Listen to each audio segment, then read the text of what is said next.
Welcome to the 3-minute node. You're staring at the wall of ComfyUI installs. Wondering which one to use? Stop guessing. In this 3-minute shortcut, I'll break down the 3 installs I use every single day for professional work, and why each one is essential. I call them the lab, the production engine, and the forge. First, the lab. This is the official, native ComfyUI portable build from Comfy Anonymous. It's the most updated version, currently on Python 3.13.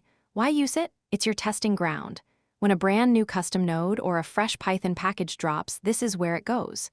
If you need to experiment with dependencies or dive into the core files, this is the safest place to do it, without risking your stable setups. Always up to date, always ready for the next big thing. Next is the production engine. This is the ComfyUI Easy Install from Tavris. It runs on a rock-solid Python 3.12. This is your workhorse. It comes preloaded and finely tuned with performance-boosting systems, like Nunchaku and Sage Attention. Even with a powerful card like the RTX 5080, these optimizations are critical for maintaining speed and stability on demanding projects. The rule here is simple: do not update it.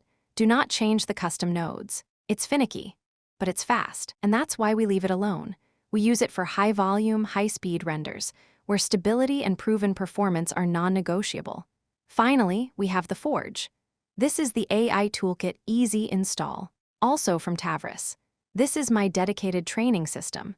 For high-quality, stable LoRa training, especially on SDXL, this is the best setup I have found.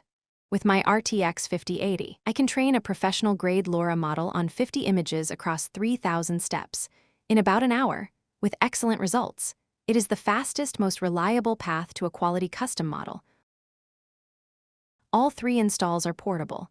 They run side by side without polluting your system, needing only an initial setup of Git and Node.js, the lab for innovation, the production engine for speed, and the forge for custom training. Stop watching. Start creating. And that's the node, all open source. No filler. Thank you for watching. Grab the file, keep creating.